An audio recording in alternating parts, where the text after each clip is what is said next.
Hi, welcome to my presentation about the investigation of ice with geophysical measurements during the transit of cryobots. My name is Mark Boxberg and I'm a researcher at RWTH Aachen University.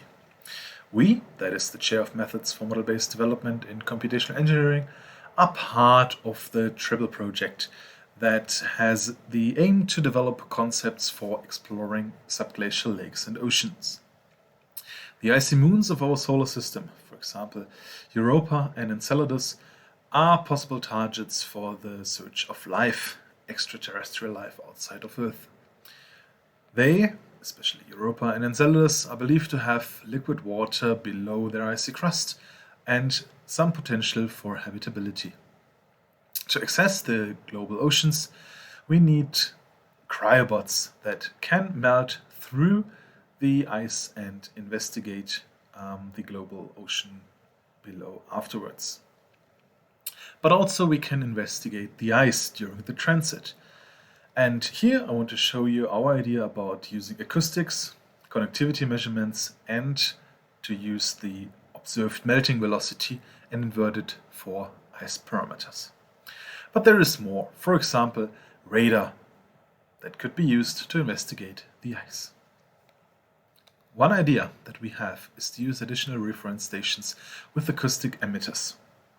The additional reference stations are close to the surface and are sending out signals that are recorded by the cryobot. Originally, this idea was for localization by trial iteration, but the data can actually also be used to infer the distribution of propagation velocity. And with that, ice parameters like density or bulk modulus and shear modulus. We successfully tested this on a data set of a straight melting trajectory. On the right hand side you can see the hole where that was melted, and it's a straight trajectory in this example here. And we successfully tested this on this data on Langenferner Glacier in Italy and inferred a reasonable velocity model that you can see on the left and below. We are also about to submit the results for publications, so stay tuned.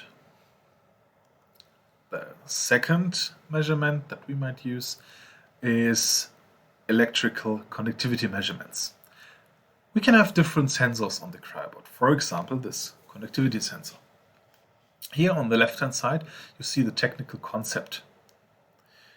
We have a prototype of a melting probe where we have a hole in the head that leads meltwater to a conductivity sensor where the voltage is measured for a given electric current, and then the specific electrical conductivity of the meltwater is calculated. Also, the temperature of the meltwater at that point is measured there. This can be used, for example, to have a closer look at the ice-ocean interface region that is depicted on the right-hand side. Between the ice and the water, it is believed to have a mushy layer with a lot of porosity and also brine pockets.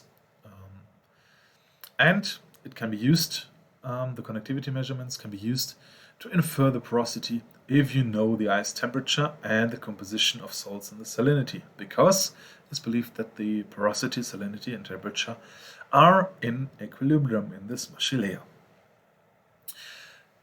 But it can also be used to identify, for example, other intrusions in the ice.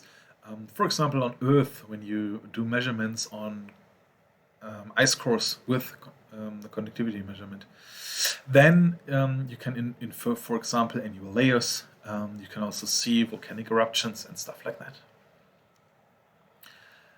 The third point that we want to look at is to invert the melting velocity and derive the ice properties from that. In our group, we are doing trajectory modeling. That means we are developing currently forward models to describe the dynamics of a cryobot. As input parameters, we, in addition to the properties of the cryobot, need environmental parameters of the ice.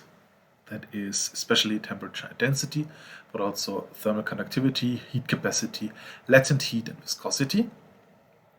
And our models can then calculate the melting velocity depending on this input. We are using different approaches. On the one hand side, we use simplified efficiency and trajectory models that are just based on energy balance, momentum balance, mass balance, and they are quasi or half analytical solutions. So we get an analytical solution for each time step basically, and then have to do the time stepping. But this is not accounting for fluid flow, for example. This is just like, heat balance, right?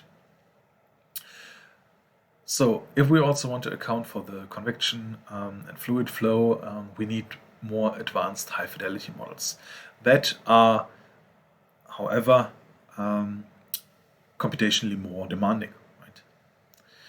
And the final idea is here to formulate an inverse problem then to determine ice properties from the observed melting velocity, most likely with the a little bit simplified efficiency and trajectory models.